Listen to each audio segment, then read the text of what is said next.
नमस्कार आप सभी को प्राणायाम हिंदी यूट्यूब चैनल के वेदांत दर्पण इस कार्यक्रम में आप सभी का स्वागत है।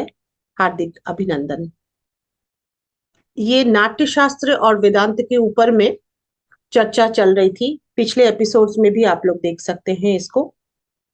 तो उस पर जो परफॉर्मिंग आर्ट्स है उसके साथ वेदांत इन रेस्पेक्ट टू वेदांता इसकी चर्चा है। मैं स्वागत करूंगी ऋषि गौतम चटर्जी सर का इस कार्यक्रम में। स्वागत है सर। Thank you. सर आप इस पर बताएं पार्ट 2 में कि performing arts in respect to Vedanta इसके ऊपर में कि किस प्रकार से जो परफॉर्मिंग आर्ट्स में है उनकी सेंटली लाइफ कैसे होनी चाहिए और ये किस दिशा में चलना चाहिए उनको। और इसकी पार्ट 2 की व्याख्या में आप कृपया बोले सर। और किस प्रकार ये जो 9 रस है वो रस किस प्रकार आती है इसमें, इसकी चर्चा के लिए ही आज का ये एपिसोड है। तो सर मैं समय नहीं लूंगी, आप कृपया इस पर बोलें। बहुत धन्यवाद संघमित्रा जी। अ, अगर आप अनुमति दे तो मैं 2-3 मिनट में अब तक जो हम लोग बात कर चुके हैं 40-45 एपिसोड्स में उसको एक बार रिकैपिचुलेट कर लें, ताकि क्या होगा कि जी जी संदर्भ मिलके स्मृति में फिर से उभर आएगा और आज जो आपने विषय रखा उसे समझने में स्पष्टता होगी। जी यदि आप जी कहें तो रिकैपिचुलेट कर लें। जी आपकी सर। अनुमति है? जी सर जी बिल्कुल। तो हम लोग वेदांत दर्पण में वेदांत को लेके बात कर रहे हैं। वेदांत का मतलब सिर्फ उपनिषद नहीं होता। वेदांत का मतलब उपनिषद, गीता और ब्रह्म सूत्र होता है, जिसके लिए बीच बीच में हम रेफरेंस देते रहते हैं, कभी गीता से कभी ब्रह्म सूत्र से। ये कंफ्यूजन नहीं होना चाहिए कि वेदांत की बात हो रही है तो इनकी क्यों बात हो रही है। तो ये जो उपनिषद है, गीता है, ब्रह्म सूत्र है, इन्हीं को इन जनरल वेदांत कहा जाता है। इसे हम प्रस्थानत्रयी भी कह सकते हैं। तो उपनिषद जो है वो श्रुति प्रस्थान है, गीता जो है वो स्मृति प्रस्थान है, और जो ब्रह्म सूत्र है वो न्याय प्रस्थान है। इसके बाद हम लोग ग्रंथों की तरफ अभी आ गए हैं कि वैदिक समय में जो शास्त्र या ग्रंथ लिखे गए हैं उनमें से हम लोगों ने एक बहुत ही महत्वपूर्ण विषय को उठाया है, बहुत ही महत्वपूर्ण ग्रंथ को उठाया है। वो है नाट्य शास्त्र या नाट्य वेद या पंचम वेद, है ना। हम लोग 2-3 एपिसोड्स इस पर बात कर रहे हैं। ये एक तरह से वैदिक साहित्य है क्योंकि वैदिक समय में लिखा गया है। हम्म? और शुरू में ही उन्होंने ब्रह्मा या ब्रह्म को प्रणाम किया है शिव के साथ, और ब्रह्म शब्द आया है। और शुरू के 10-12 कारिकाओं में नाट्य वेद में ब्रह्म निर्मितम ही कहा गया है, यानी ब्रह्म द्वारा ही निर्मित है। तो अलग से बताने की जरूरत नहीं है कि इसमें वेदांत का प्रभाव है कि नहीं, वेदांत का आलोक है कि नहीं। ये वैदिक साहित्य ही है, तो वेदांत का स्पर्श तो होगा ही। हम लोग सिर्फ ये देख रहे हैं कि वेदांत की जो हम लोग एक दृष्टि लेके चल रहे हैं, अद्वैत भाव, वो नाट्यवेद की तमाम पारिभाषिक शब्दावलियों के द्वारा वो प्रतिष्ठित होता है या नहीं होता है। यही हम लोग 2-3 एपिसोड्स में देख रहे हैं। नाट्यवेद के बारे में हम लोगों ने जाना कि इसे ब्रह्म निर्मित कहा गया है। हम लोग को ये भी जानना चाहिए कि नाट्यशास्त्र को नाट्योपनिषद भी कहा गया है। तो नाट्योपनिषद ये जी। खुद में एक उपनिषद है। तो जाहिर सी बात है कि वेदांत का आलोक तो होना ही है। हाँ। और इसके बारे में एक हम लोग में प्राचीन ग्रंथों को पढ़ने की एक परंपरा है जिसको अनुबंध चतुष्टय कहते हैं। उसके तहत क्या होता है कि कौन सा ग्रंथ है, किसने लिखा है, ग्रंथकार और ग्रंथ के बीच में क्या संबंध है, और उसका विषय का लक्ष्य क्या है। ये 4 चीजें बताने पर सबसे पहले उसको प्रस्तावना उन दिनों माना जाता था। तो जाहिर सी बात है, हम लोग नाट्यशास्त्र नाट्यवेद पढ़ रहे हैं जिसके प्रणेता हैं भरत मुनि। तो वैदिक ऋषियों के समय की ये किताब है।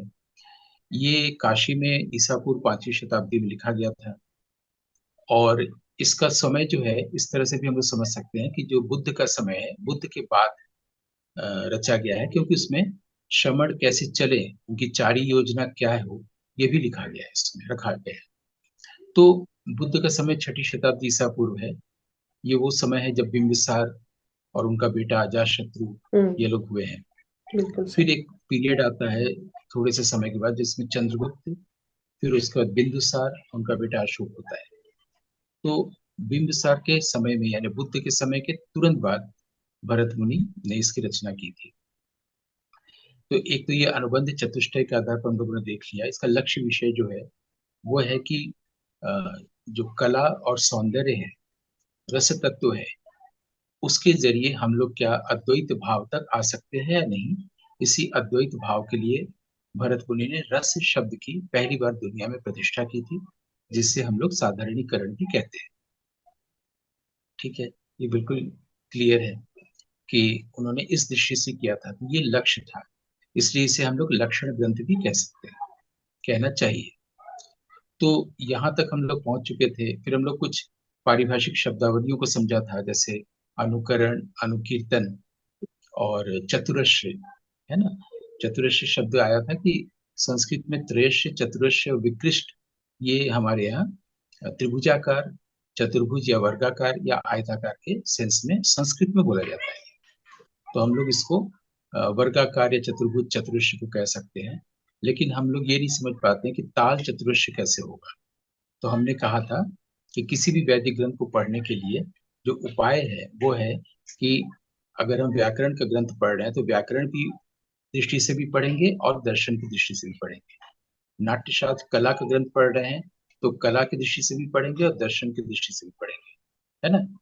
और हम लोग ये जानेंगे कि हर शब्द का यथार्थ होता है, मीनिंग एज इट इज, और एक होता है तत्वार्थ, तत्वार्थ। Signified meaning.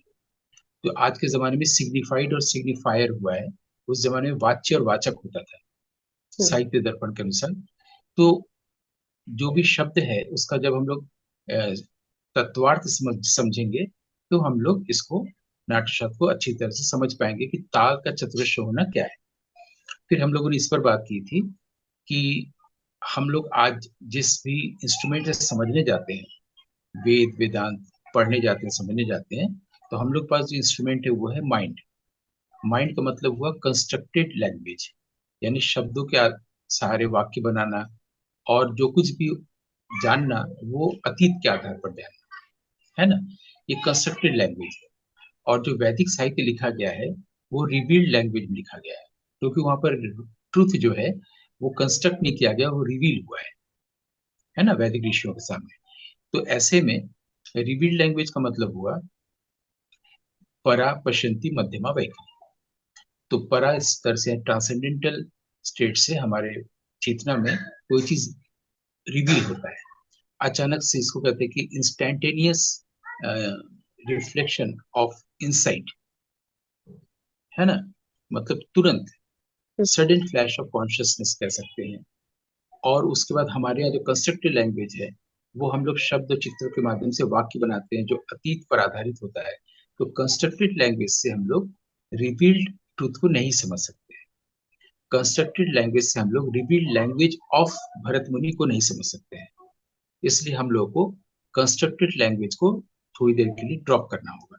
यानी माइंड के इंस्ट्रूमेंट से हम लोग वेद या वैदिक साहित्य, चाहे वो ब्रह्मसूत्र हो या नाट्य वेद हो, नहीं समझ सकते हैं। जैसे कि अभी हमने एक शब्द बताया चतुरश्र, ऐसे ही हम लोगों ने नाट्यशास्त्र को नहीं पढ़ के उसके आधार पर जो बाद के लक्षण ग्रंथ है उसको पढ़ा। जैसे कि दशरूपक, जो कहता है कि सिर्फ 3 चीजें चाहिए। धनंजय का दशरूपक 9वीं 10वीं शताब्दी में, जिसमें कहा जाता है वस्तु, नेता और रस। वस्तु माने कथा वस्तु या अंतर वस्तु, नेता का मतलब नायक, और रस का मतलब इफेक्ट, है ना। तो इसके आधार पर हम लोगों ने नायिका भेद और अष्टनायिका को समझा था। जी। जी। दशरूपक के आधार पर इसका प्रचार इतना ज्यादा हो गया है कि किसी भी मुख्य नायक या नायिका, मुख्य नायिका की 8 दशाओं को हम लोगों ने अष्टनायिका मान लिया है, जो कि है नहीं, हम्म। नाट्यशास्त्र में नहीं है। ये हम लोगों ने डिटेल किया था। जैसे कि कोई नायिका, मामूली भास का नाटक है मध्यम व्यायोग, उसमें हिडिंबा है स्त्री नायिका। लेकिन उसमें 8 जो दशाएं हैं अष्टनायिकाओं की, उसमें एक भी नहीं है। ठीक है।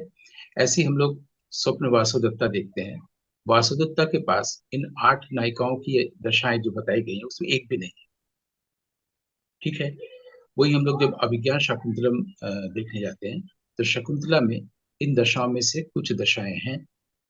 तो वो दशाओं के आधार पर जो हम लोग अष्टनायिका कहते हैं वो अशुद्ध कहते हैं, और नायिकाएं जो है वो अलग अलग जगहों से ली जा सकती हैं, जिसके लिए हम लोग विद्याधर वगैरह की बात की।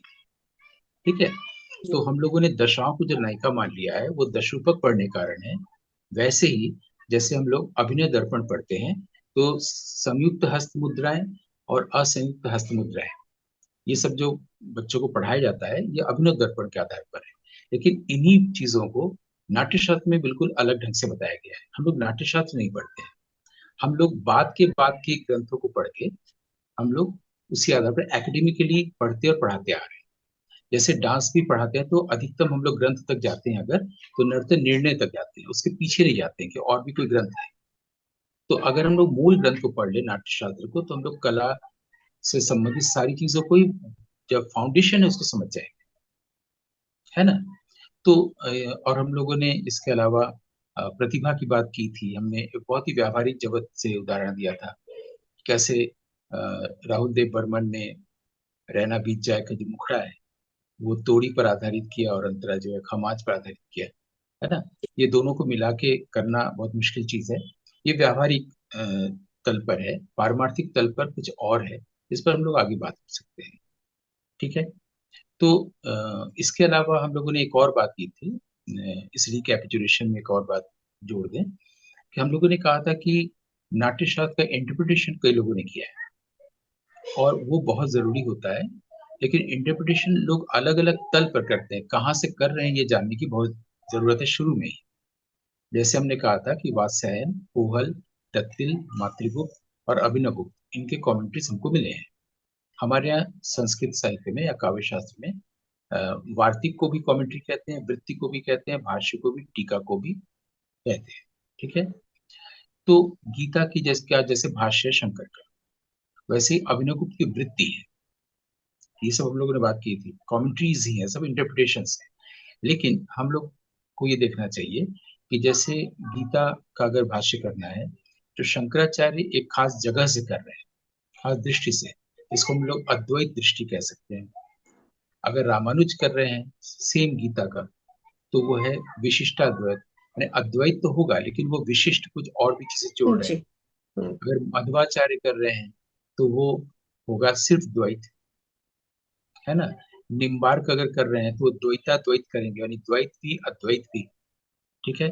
ऐसे ही अगर हम वल्लभाचार्य का लेंगे तो वो बिल्कुल ही अलग होगा, वो विशेषाद्वैत हो सकता है ना। तो ये कई चीजें अलग अलग हैं, किस दृष्टि से आप इंटरप्रेट कर रहे हैं। तो उसी तरह से अभिनव गुप्त ने नाट्यशास्त्र की जो वृत्ति लिखी है, इंटरप्रिटेशन किया है, वो प्रत्यभिज्ञा दर्शन की ओर से किया है। ठीक है। ये भी हम लोगों ने बातचीत की थी। इतनी बातचीत के बाद अब आता है कि आपने जो पूछा सेंटली लाइफ। जी। तो इस पर मेरा आपसे एक बहुत ही सीधा सरल सा सवाल है, क्योंकि आप खुद एक परफॉर्मर हैं और परफॉर्मेंस देती हैं, आप डिवोशनल सॉन्ग्स भी गाती हैं, ख्याल भी गाती हैं। तो मेरा एक तो सवाल ये है कि हम लोगों ने पिछले एपिसोड में बात की थी कि ये जो परफॉर्मर होता है, अपने परफॉर्मेंस के थ्रू जो ऑडियंस से जुड़ता है, तो परफॉर्मर और ऑडियंस के बीच में जो एकान्विति होती है, जो रस निष्पत्ति होती है, जो साधारणीकरण होता है, वही तो अद्वैत भाव है वेदांत का, बिल्कुल सर। है ना। और अगर हम ब्रह्मसूत्र को भी कभी हम लोग अगर पढ़ने जाएंगे, तो उसमें भी जो 4 चैप्टर्स, सबसे पहला ही है समन्वय अध्याय। पहली 2 में समन्वय है। कितना सुंदर अध्याय का नाम ही रखा है समन्वय। उसका सेकंड चैप्टर है अविरोध। जब समन्वय हो जाता है दो लोगों में तो विरोध नहीं रहता, अविरोध रहता है। तीसरा चैप्टर है साधन, साधना करना। चौथा फल। बस 4 चैप्टर्स में ब्रह्मसूत्र है। कितना सुंदर है। तो ये जो युक्त होना, संस्कृत में एक शब्द है युक्तेन, तो ये युक्त होना हम लोग संस्कृत में एक धातु रूप में देखते हैं, युज, माने युक्त होना, और युक्ति यानी योग युक्ति, दोनों एक ही शब्द से आए, युज, कितना सुंदर है। तो योग होने का मतलब है जुड़ना, युक्त होना, या कनेक्शन, यूनियन होना, या कनेक्शन होना। और इसके लिए अंग्रेजी में एक शब्द हम लोग को मिलता है, योकिंग। तो जैसे दो बैलों को जुता जाता है हल के, एक साथ साथ चलते हैं, वो योकिंग है, जब प्लाविंग करते हैं फील्ड में, है ना। तो ये जो योकिंग है, आप देखिएगा, ये जो दो बैलों को लेके जब साथ साथ चलते हैं, इसी को मेटाफर बना के हमारे यहाँ कठोपनिषद में एक बहुत सुंदर बनाया गया कि हम लोग का शरीर जो है कि रथ की तरह है, जिसमें दो घोड़े हमारे सेंसेस हैं, व्हाइट एक ब्लैक। एक तो सीधे चल रहा है, एक इंद्रियां हमारी जो सेंसेस हैं वो कभी लालच की ओर चली जा रही है, कभी कहीं चला जा रही है, इसलिए हम लोग ठीक से नहीं चल पा रहे हैं। तो ये जो रथ का कॉन्सेप्ट आया है, वो दो बैलों के प्लाविंग करने वाले आइट से ही लिया गया होगा, मुझे ऐसा लगता है ना। क्योंकि वो वहां भी योकिंग वाली चीज है, और यहाँ युज से युक्त होना, योगी होना, योग होना, है ना, ये सब चीजें आ रही हैं। तो ये कितनी अच्छी चीजें हैं। तो इन सब के लिए हमारे ब्रेन में भी व्यवस्था है, अगर रुचि होगी तो हम उस पर थोड़ी सी चर्चा कर सकते हैं। मैं जो आपसे पूछ रहा था वो ये कि एज ए परफॉर्मर, जब आप अपने परफॉर्मेंस के थ्रू म्यूजिक को ऑडियंस तक ले जाती हैं, तो आपको लगता है कि आप में और ऑडियंस में कनेक्शन हो गया है? ये मेरा एक सवाल है, छोटा सा आपसे। क्या आपका सर परफॉर्मेंस, ये जी कनेक्शन, ये जी कर जी पाता है? सर, कभी कभी होता है। कभी कभी मैं अपनी अगर उपलब्धि प्रैक्टिकल आपको बोलूं, वास्तविक जो मेरे साथ अब तक हुआ है, कल क्या होगा मुझे नहीं मालूम। मैं इतना कह सकती हूँ सर कि अब तक जो मुझे उपलब्धि हुई है उसमें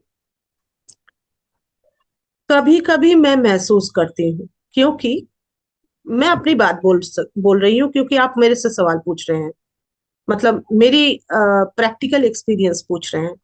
तो मेरी प्रैक्टिकल एक्सपीरियंस सर ये है अब तक कि कभी कभी ये योग मैंने महसूस किया है, मैंने फील किया है।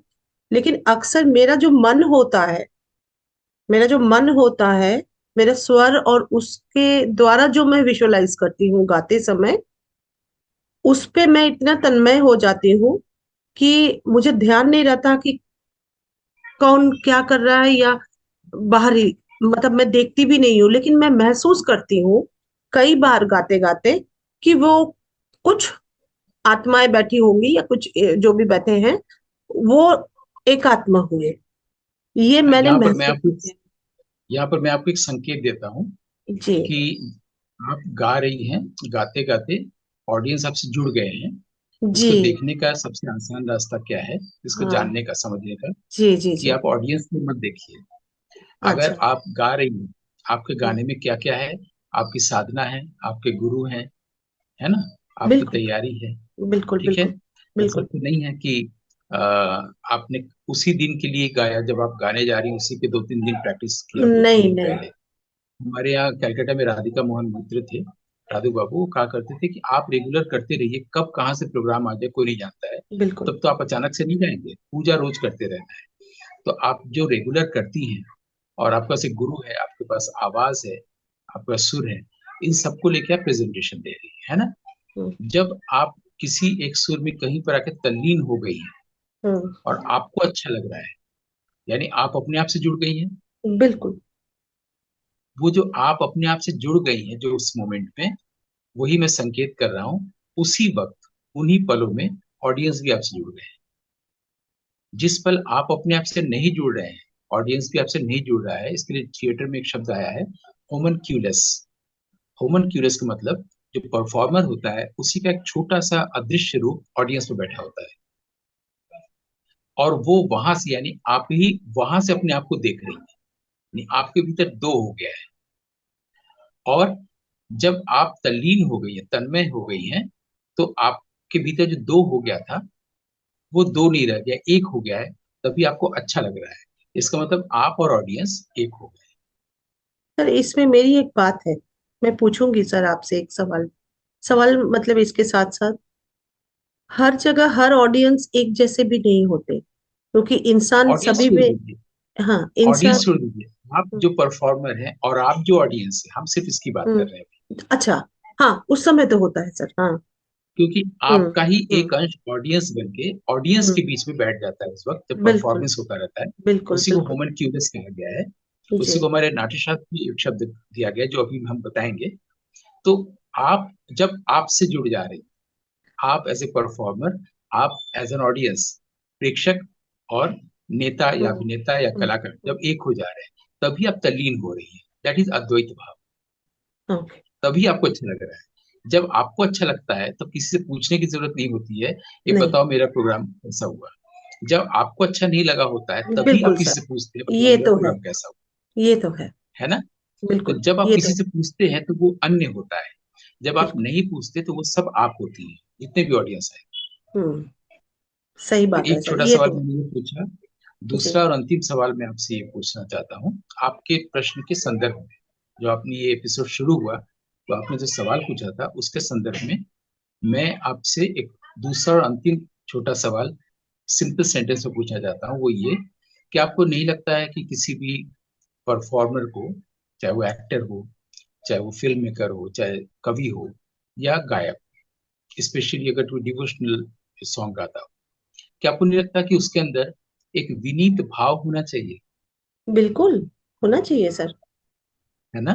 उसका तो व्यवहार और विनीत, उसकी बिल्कुल, उसकी जो बिल्कुल होना चाहिए एकदम, उसके अलावा तो जब वो कुछ है ही मंच नहीं। पर बैठा है या मंच पर बैठी है तो परफॉर्म करने जा रही, तो उसके अंदर ये विनीत भाव का पहले होना जरूरी है, या उसका इतना ही बहुत है कि उसके पास अच्छा गुरु है, उसके पास अच्छा कंठ है, वो सुरीला है, उसका व्याकरण है, तैयारी है, वो गा ही लेगा। हम्म। नहीं तो नहीं, ये तो दोनों में से कुछ प्राथमिक है, ये तो विनीत भाव प्राथमिक है। प्राथमिक है ना। बिल्कुल। इसीलिए आप देखिएगा कई जगहों पर हम लोग जब म्यूजिक के प्रोग्राम में जाते हैं या और किसी भी अन्य कलाओं के, तो आप देखिएगा सब कुछ हो रहा है, जी। बिल्कुल तैयारी के साथ गाया जा रहा हम्म। है, बहुत अच्छा डांस हो रहा है, कथक का इफेक्ट नहीं बन पा रहा है ना। यानी करेक्ट। विनीत भाव होना बहुत जरूरी है। यहाँ तक हम लोगों ने समझ लिया। अभी जो आपका हम्म। सवाल तो यही है, सेंटली लाइफ। अब वहीं पर आने के लिए भूमिका बन रही है। तो जी। विनीत जी। भाव तो बहुत जरूरी है। अब आप बताइए कि अगर मैं एक परफॉर्मर हूँ, सुबह से रात तक मैं जो लाइफ जी रहा हूँ उसमें एरोगेंस है, हम्म। और शाम को जब मैं परफॉर्म करने गया हूँ तो विनीत भाव तुरंत आ सकता नहीं आ सकता है, है कैसे ना। आएगा? इसके नहीं आ सकता। लिए इसका मतलब है कि हमको शुरू की तैयारी के साथ साथ, अभ्यास के साथ साथ भाव की भी तैयारी करनी होगी। यानी हमको बिल्कुल। जीवन में भी विनीत भाव में ही होना है, एरोगेंस बिल्कुल में नहीं सर, होना सोच है विचार ना। और हर चीज में उसकी, बिल्कुल हाँ। ठीक है। तो ये जो एरोगेंस है, एरोगेंट व्यक्ति जब आर्ट में होता है, हम्म। वहां विनीत भाव नहीं होता है, तो हम्म। वहीं पर आर्ट का, कला का शरण भी हमको देखने को मिलता बिल्कुल। है ना? अब हम लोग वही उस भाव बात को प्रकट समझ होता सकते है। हैं, उस भाव वही को समझ भाव। सकते हैं कि ब्रह्मा ने इंद्र को नाट्य वेद देना चाहा, हम्म। तो उन्होंने कहा कि जो हम लोग में पात्रता होनी चाहिए वो नहीं है। हम्म। हम्म। वो जो भाव, विनीत भाव की हम्म। हम लोग हम्म। बात कर रहे हैं, हम्म। जो कि ऑडियंस को सबलाइम लेवल तक ले जाता हम्म। है ना। हम्म। तो और हम लोगों ने ऐसे बहुत सारे कलाकार देखे हैं अपने जीवन काल में। मैंने तो बिल्कुल, देखे ही हैं, आपने तो देखी ही बचपन है। से ही देखे हैं।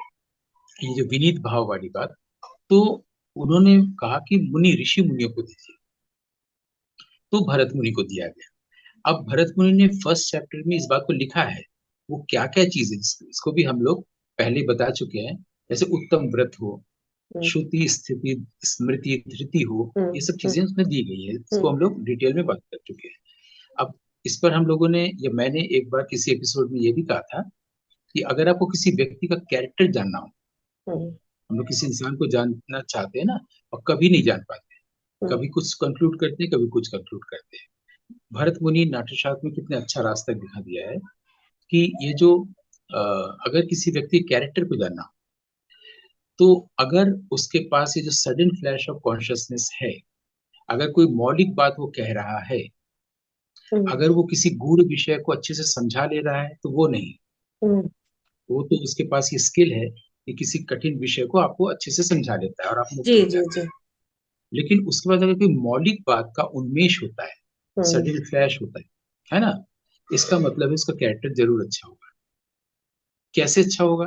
क्योंकि आमतौर पर इंसान के पास माइंड होता है, माइंड होता है तो उसके पास माइंडर होता है, जो कि अनरियल एक हमारा व्यक्तित्व है। यानी व्यक्ति और व्यक्तित्व आ गया, और माइंड में जितनी भी चीजें हैं, so जो कंटेंट हम्म। है, वो ईर्ष्या, द्वेष, घृणा आदि आदि हाँ, तमाम चीजें हैं, ये बोला सब जा चुका चीजों है। से, हाँ, बिल्कुल तो कैरेक्टर बनाना, बिल्कुल। ऐसा कैरेक्टर कहीं भी वीक होगा, कहीं भी स्ट्रांग होगा, हम्म लेकिन वो जो फ्लैश वाली बात है, जो मौलिक भाव का आना, हम्म। वो इस माइंड के रहते कभी होगा ही नहीं। बिल्कुल उसके अंदर ये बिल्कुल जो सर। मौलिक भाव आया, वो तब आया जब माइंड ड्रॉप हो चुका है, हम्म माइंडर नहीं है, ईगो नहीं है, अब वो परापश्यंती वाली स्थिति में है। ठीक है, उस स्थिति में है, इसलिए उसमें एक मौलिक भाव आया। इसका मतलब उस वक्त माइंड नहीं है, उसका कैरेक्टर अच्छा हो गए। ठीक है, तो हम लोग रिकैप्चुलेट करते हुए यहां तक आ गए हैं कि हम लोग सुर की प्रैक्टिस करते हैं, रागों की प्रैक्टिस करते हैं, लेकिन ये नहीं देखते कि हमें, हमारे अंदर एक विनीत भाव भी होना चाहिए। अगर हम किसी का पद गा रहे हैं, उससे पहले हमारे पास एक विनीत पद होना चाहिए। तो इस नोट तक अगर हम लोग आ गए हैं, तो मैं आपसे जानना चाहूंगा, क्या इस एपिसोड में और जगह है इस पर आगे कंटिन्यू करने की, या हम लोग अगले एपिसोड में करेंगे, आप भी बता पाएंगे? सर, समय इस एपिसोड के लिए थोड़ा कम ही है। हम लोग इस पर विराम देके अगले एपिसोड में इसकी और कंटिन्यूएशन में इसको ले सकते हैं। मेरी एक और सवाल है सर कि कैरेक्टरिस्टिक्स एक वर्ड है, और नेचर, ह्यूमन नेचर एक वर्ड है। तो एक तरह से सिनोनिम भी कहा जा सकता है, like nature is not character but character is mostly your nature. इस हिसाब से अगर मैं लूं इस बात को, तो जैसे एक ह्यूमन नेचर की बात है कि मतलब कैरेक्टरिस्टिक्स हम लोग पढ़े हैं ना कि कैरेक्टरिस्टिक्स को, इसको तो वैसे नेचर भी तो कहा जा सकता है। जो बात आपने अभी कैरेक्टर के बारे में बोली, वो मतलब एक कैरेक्टर एक स्पेसिफिक चीज हो जाएगा मुझे लगता है। नेचर को हम ऑल टोटल वे में अगर बोले कि उस इंसान का नेचर हम समझ सकते हैं ऐसे करके, मेरा मेरा ये कहना है सर आपसे। देखिए, ये जो शब्द है ना, हम लोग जी, को बिल्कुल करेक्ट अर्थ इसका जो यथार्थ और तत्वार्थ है, जिन जान लेना चाहिए। करेक्ट नेचर है यानी कि सर, हाँ हाँ हाँ। प्रकृति यानी कि सत रज तम से बना हुआ जी जो जी कुछ भी है, जी। हम लोग के आसपास जो कुछ भी है, सब हाँ, प्रकृति है। प्रकृति एकदम। मनुष्य के अंदर भी वही प्रकृति है, और हम्म। पूरे विश्व वांग्मय में भी वही प्रकृति है। क्लियर है, इसको नेचर अंग्रेजी में कहते हैं। अच्छा, प्रकृति जो है इस जगत का कारण नहीं है, क्योंकि प्रकृति हमेशा जड़ है। इस हम्म। जगत का कारण ब्रह्म है। क्लियर हो गया? जी जी। इस जगत का कारण ब्रह्म है। इस ब्रह्म, हाँ जगत का बिल्कुल। कारण हाँ प्रकृति नहीं हाँ है, हाँ क्योंकि हाँ। प्रकृति जड़ है। अब करेक्ट। जड़ और चेतन दोनों का हम्म कारण वो चेतन है। बिल्कुल सर। ठीक है, ब्रह्म। ये भी बिल्कुल। हम लोग उपनिषदों में सब जगहों पर आया हुआ है। संक्षेप में हम्म। इतना समझ लें कि ब्रह्म ने चाहा कि मैं अनेक हूं, इसलिए हम्म जगत बना। तो जड़ हम्म। और चेतन दोनों का कारण ब्रह्म है, लेकिन हम्म ये जगत का कारण जड़ नहीं है, यानी प्रकृति नहीं। तो हम्म। प्रकृति क्लियर हो गया। जी। उसके बाद बच जाता है व्यक्तित्व और चरित्र, यानी बिल्कुल। पर्सनैलिटी और कैरेक्टर। तो कैरेक्टर। अब जब ब्रह्म ही सबका कारण है, तो कोई और तो नहीं हो सकता ना। ये जो कोई और है वो ब्रह्म हम्म है, जो हम्म। जीव है, जो जीवात्मा है, जो कि माइंडर है, जो कि ईगो है, जो कि पर्सनैलिटी है, जो कि कैरेक्टर। करेक्ट, तो दैट्स हाउ वो बनता है। हाँ।